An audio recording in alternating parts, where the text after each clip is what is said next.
히브리서 4장 1절부터 13절까지 살아계신 하나님의 말씀이라는 제목으로 선포하겠습니다.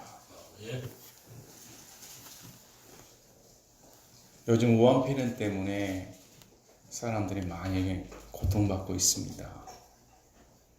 우리 건물 1층에 약국이 있는데 12시에 마스크를 판매합니다 하면 벌써 30분, 1시간 전부터 줄을 서서 기다립니다. 그 광경을 보고 이 시대가 정말 위험한 시대구나. 여러분, 우한폐렴보다 앞으로 더 센 놈이 나타날 겁니다. 이전보다 더 센 바이러스, 더 센 놈이 더 나타날 겁니다. 국가 간의 교류가 활발해질수록 한 국가의 문제가 아니라 전 세계적으로 같이 고통을 받습니다. 이런 일을 볼 때 우리들은 믿는 사람은 어떤 걸 봐야 될까? 저는 환자분들이 오셔서 저한테 사정하는 경우가 있습니다. 남편분이 직장을 나가고 일을 하는데 마스크가 없으면 안 된답니다. 백방사방으로 마스크를 구하려고 하는데 도저히 구할 수가 없습니다. 원장님, 혹시 주실 수 있나요? 내 마음이 짠한지 어떻게 아시고? 저는 그냥 드립니다. 저는 그냥 드립니다. 제게 있으니까. 마스크 구하는데 그렇게 마치 생명줄처럼 여깁니다. 또 사람이 모인 장소에서 마스크를 쓰지 않거나 재채기를 하면 어떻게 사람들이 여깁니까? 공공의 적으로 여깁니다. 분위기가 갈수록 험해지기만 합니다. 우리가 앞으로 도래할 적그리스도의 시대를 연상해 볼 수가 있습니다. 그때는 마스크가 문제겠습니까? 더 질병이 창궐하고 삶의 생사가 잡혀 있는데 국가의 통제 아래에 있는 겁니다. 지금도 마스크를 마음대로 살 수가 없습니다. 적그리스도 시대가 도래가 되면 마스크뿐이겠습니까?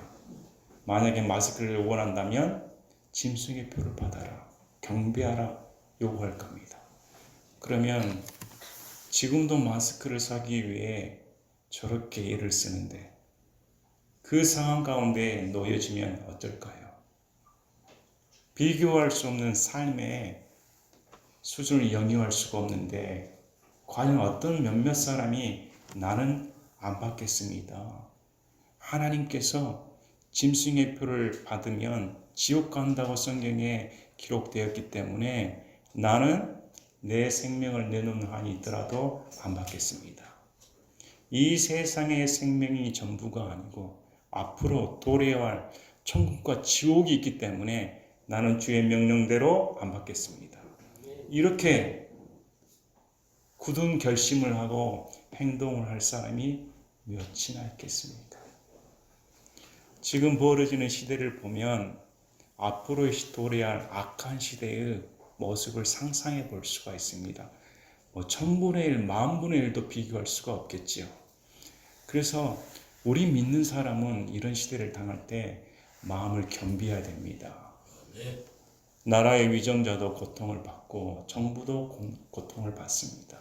의료진, 종사자들 다 힘들어합니다.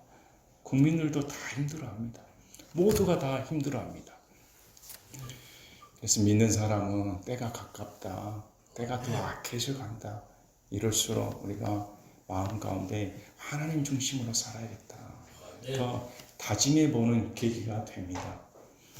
히브리서 말씀을 통해서 우리가 알아야 할 것은 그리스도의 심판석이 있다고 계속 말씀을 하는 겁니다. 이전에도 너희 마음을 강팍하게 하지 말라. 이어서 오늘 말씀에도 너희 마음을 강팍하게 하지 말라. 계속 되풀이해서 말씀을 하는 겁니다.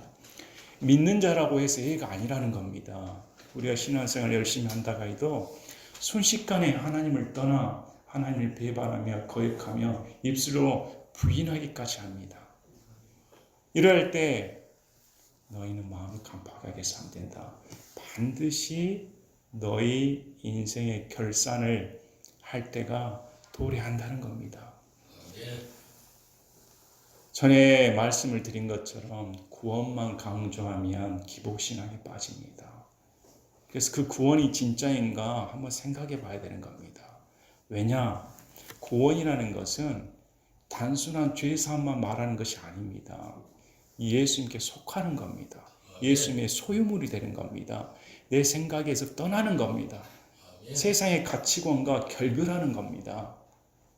왜 이렇게 말씀을 드리냐면 자칫 천국과 지옥은 있는 것 같고 예수님 안 믿으면 지옥 가는 것 같으니까 보험용으로 예수를 믿는다. 그리고 이 세상에 사는 동안 내 마음대로 살아도 되지. 구원받았으니까. 이렇게 생각하는 경우가 있을 수 있다는 겁니다.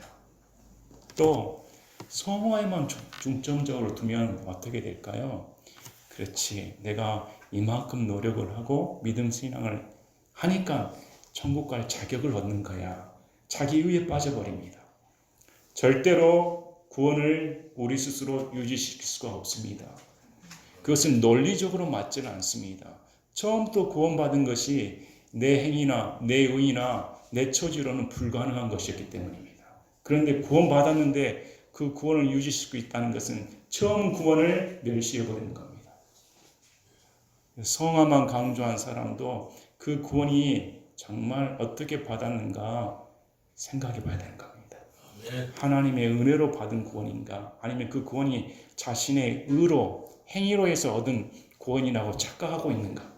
그래서 모든 신앙에서 우리가 말씀을 통해 처음 받은 구원 그리고 지금 유지되고 있는 구원 앞으로 우리 몸이 변화되어 영화 가운데 들어가는 구원 이 모든 것을 단계적으로 살펴볼 수 있어야 됩니다.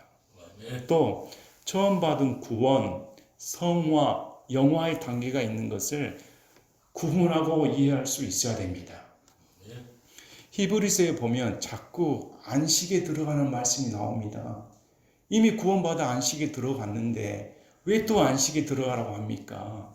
안식을 구분하지 못하면 헷갈려하고 오류에 빠진다는 겁니다. 오늘 본문 말씀에 안식이 여러 번 언급이 됩니다. 그러나 이 동일한 단어가 같은 의미를 갖고 있지는 않다는 겁니다. 구원받은 순간 우리가 구원의 안식을 누립니다. 예수님 안에 들어가 지옥 갈 내 인생이 이제 하나님의 백성이 되어 예수님이 나의 주님이 되셨습니다. 안식을 누립니다.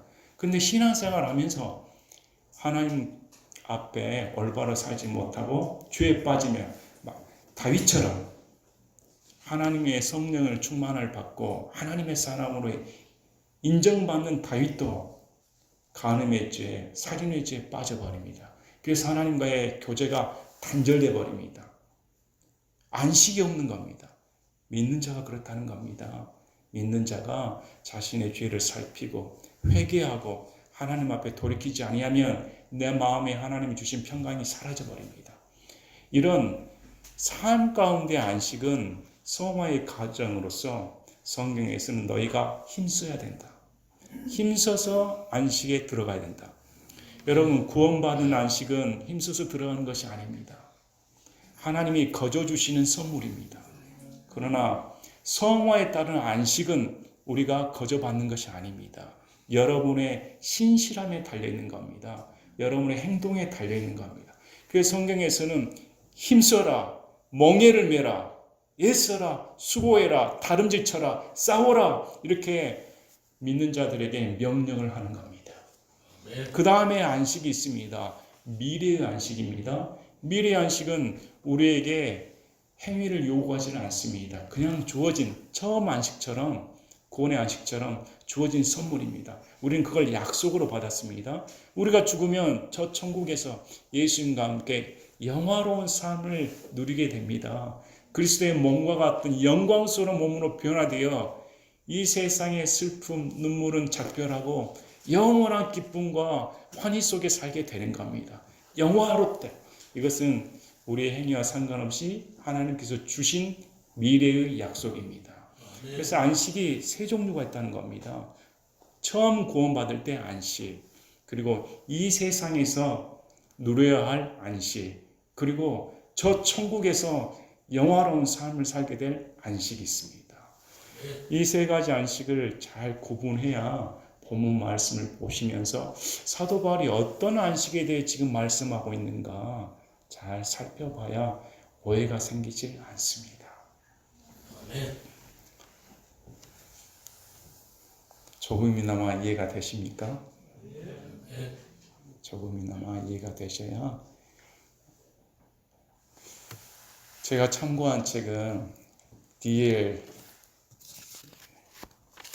MRT 한 분의 책입니다. 김영근 목사님이 번역하신 히브리서 연구책입니다. 아주 잘 번역이 되어 있고 상세하게 번역이 되어 있습니다. 다른 강해서를 보면 대부분 이 안식을 구분하지 않습니다. 이분의 히브리서 연구책을 보면 안식의 정의에 대해서 잘 구분해 놓아서 이 책을 참고하여 여러분에게 말씀을 증거하겠습니다. 마태복음 11장 28절, 29절, 30절입니다. 마태복음 11장 28, 29, 30절.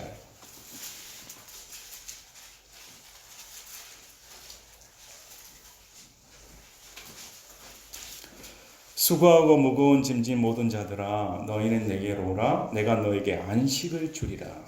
나는 마음이 온유하고 겸손하니 너희 위에 내 멍에를 메고 내게 배우라. 그리하면 너희가 너희 혼을 위한 안식을 찾으리니 내 멍에는 쉽고 내 짐은 가벼우니라 하시니라. 여기 보면 28절에 안식이 나오고 29절에 안식이란 말이 나옵니다. 그런데 안식이란 말이 28절과 29절에 사용된 안식이 서로 다르다는 겁니다. 자, 살펴보겠습니다. 수고하고 무거운 짐진 모든 자들아 너희는 내게로 오라 내가 너에게 안식을 주리라. 두 가지 단어가 띕니다. 오라, 주겠다. 오라는 말은 받아들이라는 말입니다. 믿음으로 받아들일 때 이 안식은 하나님께서 우리 예수님이 거저주시는 안식입니다.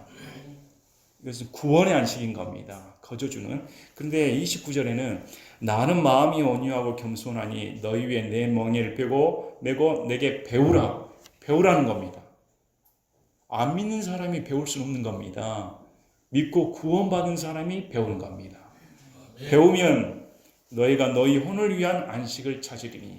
자, 구원을 예수님을 배운다고 해서 예수님의 멍에를 메어야 된다고 해서 구원받는 것이 아닙니다. 그렇게 따지면 십자가 강도가 어떻게 구원을 받겠습니까? 그가 예수님과 함께 고난받은 적이 있습니까? 예수님을 위해 멍에를 진 적이 있습니까? 그는 단지 믿음으로 고백했을 뿐입니다. 그리할 때 우리 예수님이 구원의 은혜를 베풀어 주신 겁니다. 이 구원은 우리의 행위와 능력과 아무 수고와 상관없이 거저 주시는 선물인 겁니다. 자랑할 수가 없습니다. 그런데 두 번째 주는 안식은 예수님께 배워야 되는 겁니다. 멍에를 메어야 되는 겁니다. 예수님의 수고에 동참해야 되는 겁니다. 그리할 때 너희 혼을 위한 안식을 주겠다. 보면 찾는다고 나옵니다. 이 단어는 찾는다. 거저 주시는 것이 아니고 그리할 때 안식을 찾게 된다는 겁니다. 두 가지 용어가 다릅니다. 이 개념을 가지고 본문 말씀을 보면 안식이 구분이 될 겁니다. 그래서 이스라엘 백성들이 이집트 땅에서 탈출할 때 얻은 안식을 구원의 안식으로 말을 합니다. 그들은 구원받았습니다. 광야로 탈출을 했습니다. 광야 생활 동안 누리다가 이제 가나안 입성을 앞두고 있었습니다. 정탐꾼의 말을 듣고 이스라엘 백성들은 울고 불고 난리가 났습니다. 성경에서는 그들이 믿지 아니하였다. 넘어졌다는 겁니다. 그리고 그걸 믿음을 선포한 여호수아와 갈렙만이 가나안에 입성을 하게 됩니다. 그래서 그 가나안 입성을 안식으로 말을 합니다. 이것은 상급의 안식인 겁니다. 그리고 성경에서 본문 9절을 보면 이들에게 한 안식이 남아있다. 이 세상에서 누리고 있는 안식이 아니고 이들에게 남은 한 안식은 영화로운 우리 예수님의 구원에 대한 우리에게 약속된 예수님의 사역의 성취에 의한 천국에 입성할 안식이 남아있다는 겁니다. 그래서 이렇게 본문 9절은 말을 해줍니다. 이제 1장을 보겠습니다. 1절을 보겠습니다. 그러므로 우리는 두려워할지니 그분의 안식에 들어갈 약속이 우리에게 남아있을지라도 너희 중에 어떤 사람이 거기에 이르지 못할까 염려하노라. 앞 구절에 보시면 이스라엘 백성들의 패역함에 대해 말을 하였습니다. 그래서 이스라엘 백성들이 광야에서 쓰러지지 아니하였는가. 그러므로 우리도 그리스도의 심판상 앞에 설 것을 두려워해야 된다. 마땅히 두려워해서 거기에 이르지 못할까 염려해야 된다는 겁니다. 우리뿐만 아니라 그들에게도 복음이 선포되었으나 선포된 그 말씀이 그것을 들은 자들 속에서 믿음과 섞이지 아니하였으므로 그들에게 유익을 끼치지 못하였느니라. 그들에게도 가나안 입성의 축복의 말씀이 주어졌습니다. 그런데 그들이 들은 말 속에 믿음과 섞이지 아니하였다. 믿지 아니하였다는 겁니다. 우리 신명기 1장 26절에서 35절까지 신명기 1장 배경에 대해 말씀을 드리겠습니다. 하나님께서 가나안 땅을 약속으로 주시겠다고 명령하셨습니다. 그리고 이집트 땅을 탈출하여 드디어 가나안 입구에 들어서게 되었습니다. 그래서 모세가 12명의 정탐꾼을 보냅니다. 12명의 정탐꾼이 정탐을 40일간 한 후에 와서 보고를 합니다. 보고를 하는데 10명이 그렇게 말합니다. 야, 우리가 봤더니 우리는 메뚜기다. 저들은 거인이고 성읍도 크고 이길 수가 없다. 싸워봤자 백전백패다. 안 된다. 이렇게 말을 합니다. 이래할 때 여호수아와 갈렙이 옷을 찢고 말합니다. 무슨 소리냐. 그들은 우리의 양식이라는 겁니다. 가서 탈취하면 된다는 겁니다. 그들의 보호자는 떠났고 우리의 보호자는 하나님이 우리와 함께 하신다. 가서 쟁취하자. 이렇게 말을 합니다. 그런데 백성들이 돌로 치고자 합니다. 듣기 싫다는 겁니다. 그러면서 이들이 하는 말이 신명기 1장 26절 27절에 모세가 이렇게 말합니다. 그럼에도 불구하고 너희가 올라가려 하지 아니하고 주 너희 하나님의 명령을 거역하며 너희 장막 속에서 불평하여 이르기를 주께서 우리를 미워하셨으므로 아모리 족속의 손에 넘겨 멸하시려고 우리를 이집트 땅에서 데리고 나오셨도다. 야, 이게 무슨 말입니까?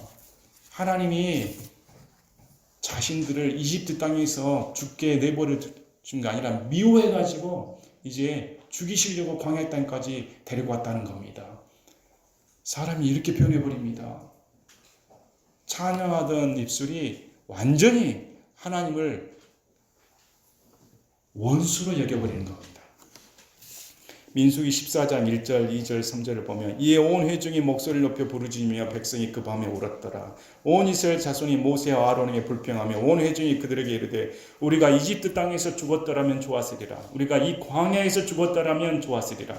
어찌하여 주께서는 우리를 이 땅으로 데려와 칼에 쓰러지게 하는가. 우리 아내와 자녀들이 탈취물이 되리니 우리가 이집트로 돌아간 것이 낫지 아니하랴 하고 서로 이르되 우리가 대장 한 명을 세고 이집트로 돌아가자 하매 백성들은 불평불만이 하늘을 찔렀습니다. 다 죽었다고 생각했습니다.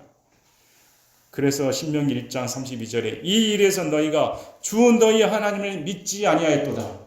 성경에서 이들의 죄악에 대해 믿지 아니하였다. 이렇게 단정지어 정죄를 하는 겁니다. 여러분, 우리가 삶의 방식에 대해 우리의 사고방식이 바뀌어야 됩니다. 저는 그때 광야 생활에 속한 이스라엘 백성이 아닌 것에 대해 감사를 드립니다. 아울러 정탐꾼의 한 명이 안 된 것에 대해 감사합니다. 내가 만약 정탐꾼이라면 같은 반응을 보였을 겁니다. 나는 죽었다. 우리 식구들 다 죽었다. 하나님이 우리 식구를 다 죽이기 위해 넘보도 못할 상대와 함께 싸우게 하신도다. 이럴 수가 있는가? 이제까지 하나님 베풀어 주신 은혜는 다 사라지고 결국은 나를 죽이고자 하는 것이다. 이렇게 된다는 겁니다. 백성들 거짓말한 거 아닙니다. 정탐꾼들 있는 그대로 말한 겁니다. 그들은 거인 족속이었습니다. 성은 크기만 했습니다. 어떻게 싸움이 되겠습니까? 그들은 맞는 말을 한 겁니다. 지어낸 말도 아닙니다. 오히려 지어낸 말을 한 사람은 두 사람이죠. 저들은 우리의 양식이다. 아니, 우리는 메뚜기 존재인데 여러분 3m인 사람하고 씨름 한번 해보겠습니까? 가능하겠습니까? 3m 되는 사람 한번 만나보신 적 있습니까? 얼마나 큽니까? 안 되지요. 당연히 우리도 같이 울고불고 했을 겁니다. 아이고 망했다. 인지상정 아니냐.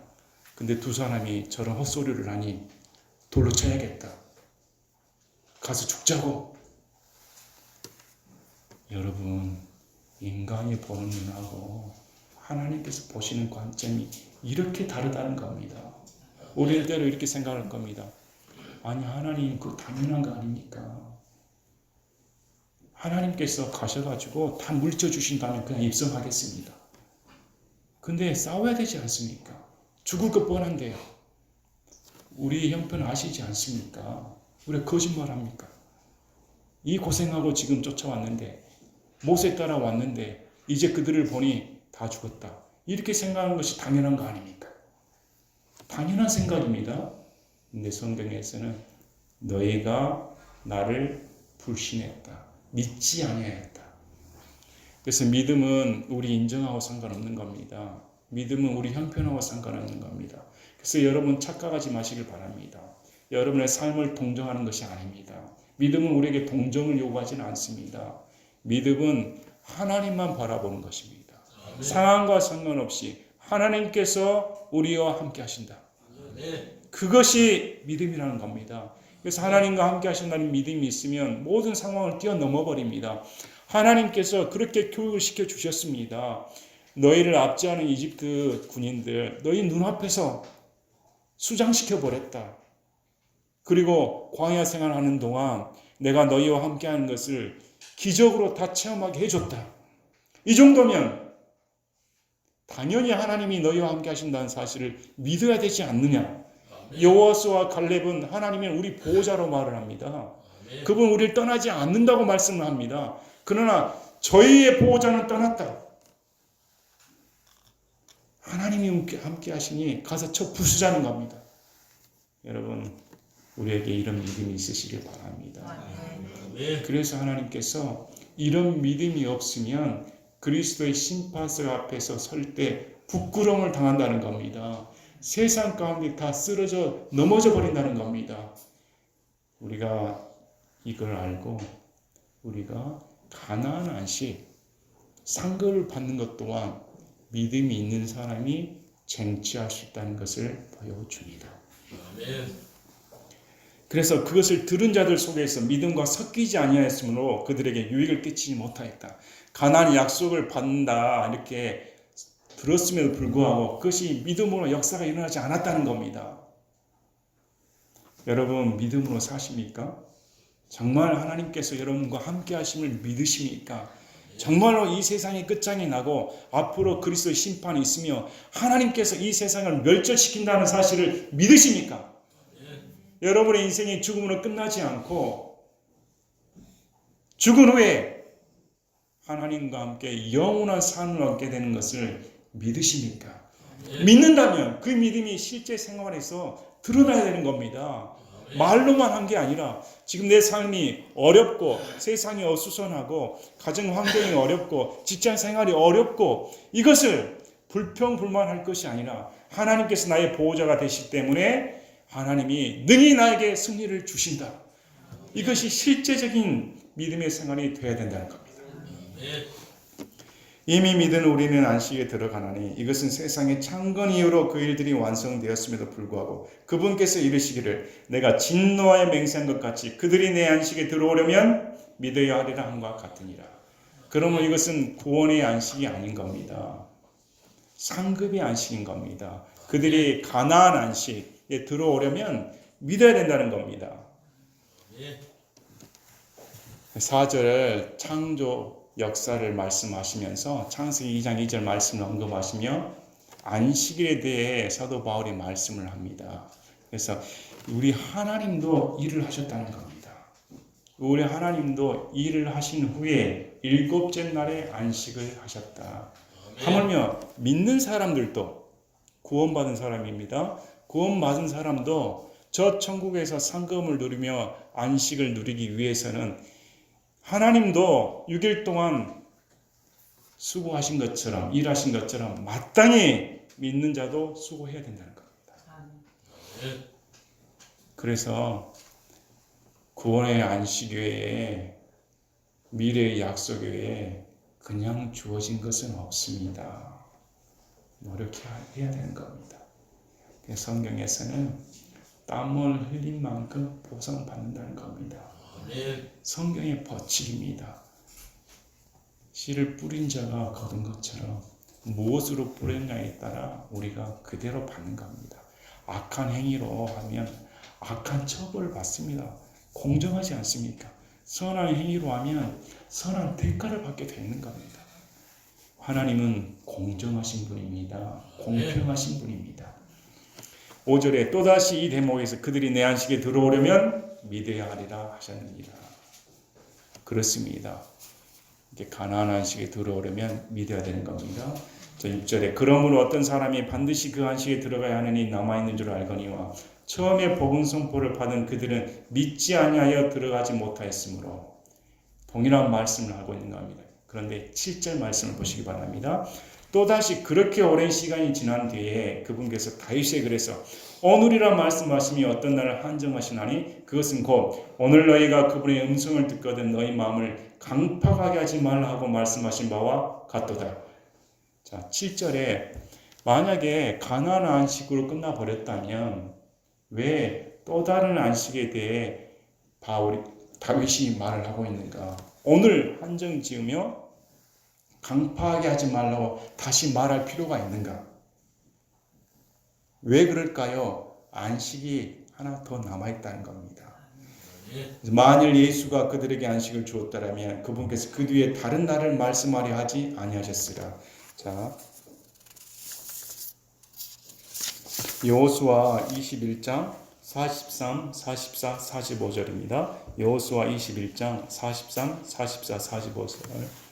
주께서 이스라엘의 조상들에게 주기로 맹세하신 온 땅을 이스라엘에게 주셨으므로 그들이 그 땅을 소유하고 그 안에 거하였으며 주께서 그들의 조상들에게 맹세하신 모든 것에 따라 사망에서 그들에게 안식을 주셨으므로 그들의 모든 원수들 중에 한 사람도 그들 앞에 서지 못하였더라.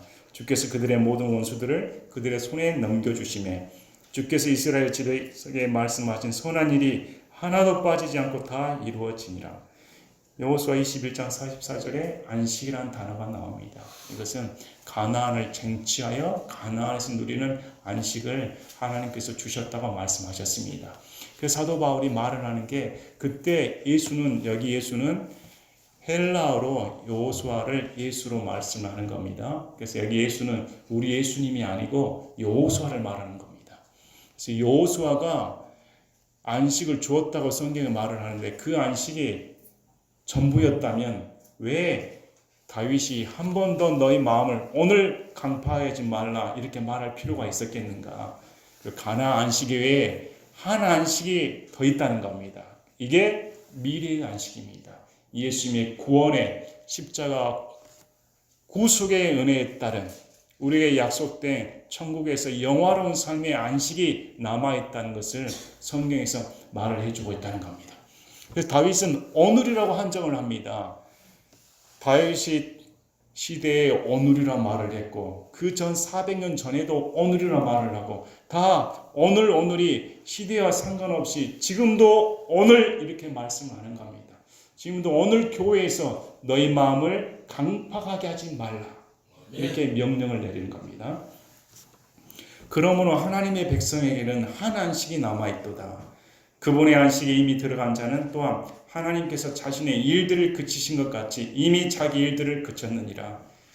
수고의 안식이 끝났다는 겁니다. 더 이상 수고할 필요가 없는 겁니다. 우리 요한계시록 14장 13절을 보면 미래의 안식에 대해 이렇게 말을 합니다. 요한계시록 14장 13절.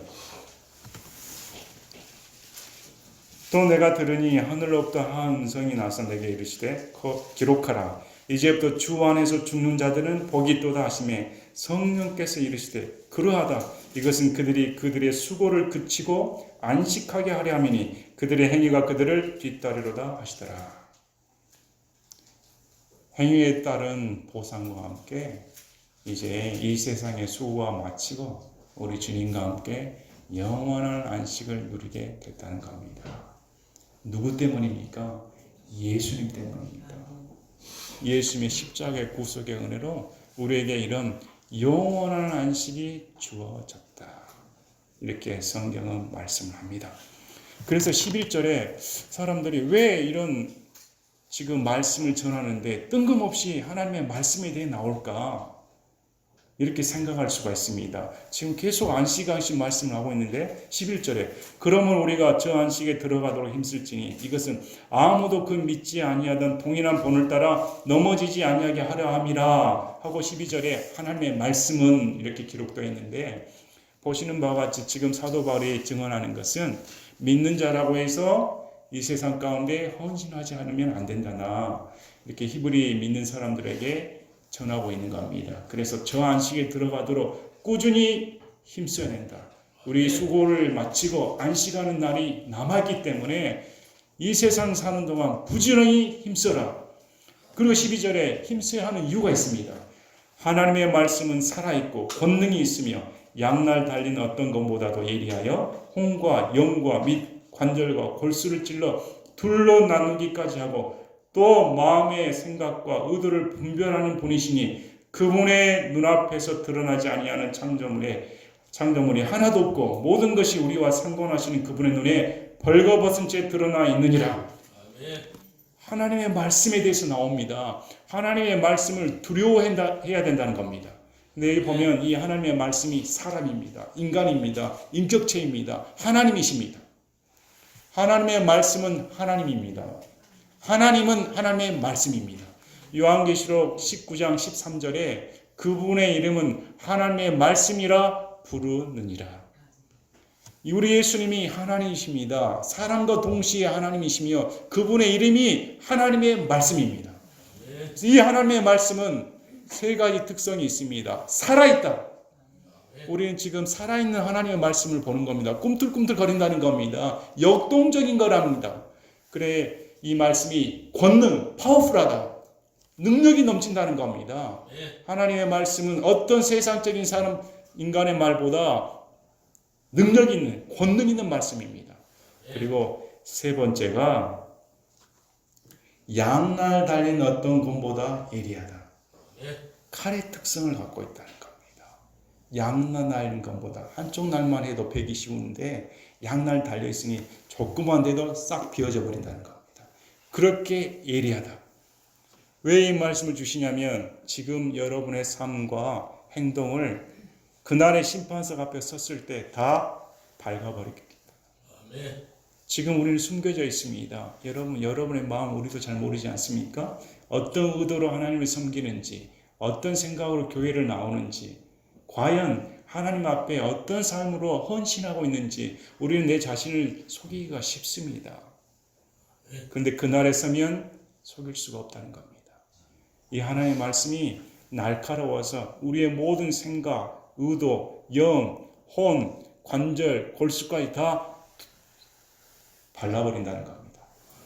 회식집 가면 날카롭죠. 칼이 얼마나 날카롭습니까? 그래서 회식집 하는 일식집 장인들 보면 칼을 얼마나 잘 쓰는가.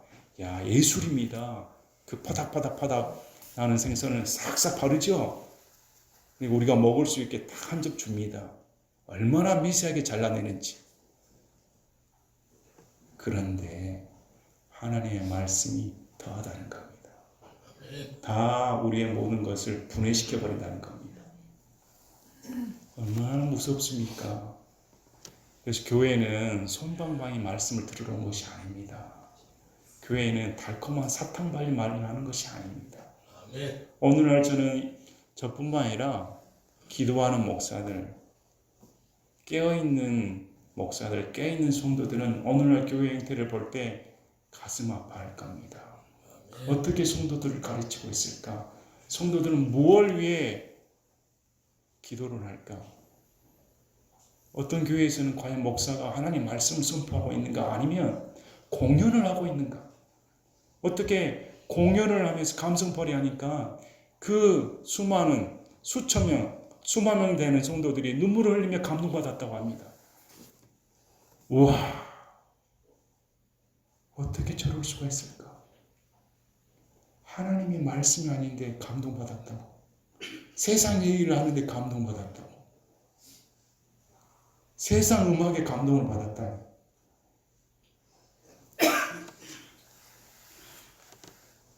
분명히 믿는 사람은 더 줄어듭니다. 저는 기대도 하지 않습니다. 안타깝지만 이것이 현실입니다. 안타깝지만 받아들여야 되는 겁니다. 이제 하나님의 말씀이 찾는 것이 희귀해질 겁니다. 수많은 말씀이 홍수처럼 범람해도 옥석 같은 말씀을 찾는, 구분할 수 있는 성도들이 없다는 겁니다. 점점 줄어든다는 겁니다. 그래서 바울이 다시금 말씀을 하는 겁니다. 하나님의 말씀을 가볍게 생각하지 말아라. 우리가 믿는 예수님은 칼입니다. 사람들이 사랑 사랑 사랑 외칩니다. 과연 그분은 사랑이십니다. 우리 마음을 위로해 주기만을 원하십니다. 위로만 받고자 하지 그분에 깊게 들어가지 못합니다. 그분에 깊게 들어갈수록 낮아빠집니다. 그분에 깊게 그분을 만날 수 있도록 포기가 됩니다. 와, 왜 사람들이 이걸 모를까? 여러분, 한 번이라도 경험해 보신 적 있으십니까? 저는 여러분들이 정말 예수님 앞에, 야, 내가 믿던 예수님이 이렇게 두려우신 분이구나. 심판석 앞에 나의 모든 것을 다 분해시켜버리는 분이시구나. 얼마나 두려운 분이신가. 여러분, 하나님의 말씀을 두렵게 여기시길 바랍니다. 가볍게 여기지 마시길 바랍니다. 그래서 그분의 눈앞에서 우리가 드러나지 아니하는 창조물이 하나도 없는 겁니다. 자, 모든 것이 우리와 상관하신 그분의 눈에 벌거벗은 채 드러나 있느니라. 예외적인 것이 없습니다. 그래서 여러분, 정치 사상 함부로 하는 거 아닙니다. 이념 함부로 하는 거 아닙니다. 경제 함부로 하는 거 아닙니다. 문화 함부로 하는 거 아닙니다. 여러분의 사회생활 함부로 하는 거 아닙니다. 그날에 심판하실 겁니다. 왜? 이 모든 것은 예수님과 결합되어 있기 때문입니다. 안 믿는 사람이야 제멋대로 생각하고 자유롭게 하는 것은 상관하지 않습니다. 만난 순간, 예수님을 아는 순간, 예수님 한 분밖에 없구나. 예수님께 모든 것을 집중해야 되는구나. 이렇게 생각해야 되는 겁니다. 정말로 예수님이 여러분의 주인이십니까? 정말로 예수님이 여러분의 삶의 주인이십니까? 오늘 말씀을 통해 우리에게는 약속이 하나 남아 있습니다. 미래의 안식이 있습니다. 그날에 가면 그날까지 오늘 찬양 부른 것처럼 그날까지 여기서 수고한 사람이 예수님 앞에 상 받았을 때 희열을 느끼지요. 수고하지도 않는 사람은 그 희열, 쾌감을 느낄 수가 없는 겁니다. 땀을 흘려봐야 대가를 받을 때, 야, 예수님 감사합니다. 이렇게 나오는 겁니다. 여러분, 예수님을 위해 땀을 흘리시기 바랍니다. 주와 복음을 위해 헌신하시길 바랍니다. 오직 예수님만 바라보시기를 바랍니다. 제가 기도하고 마치겠습니다.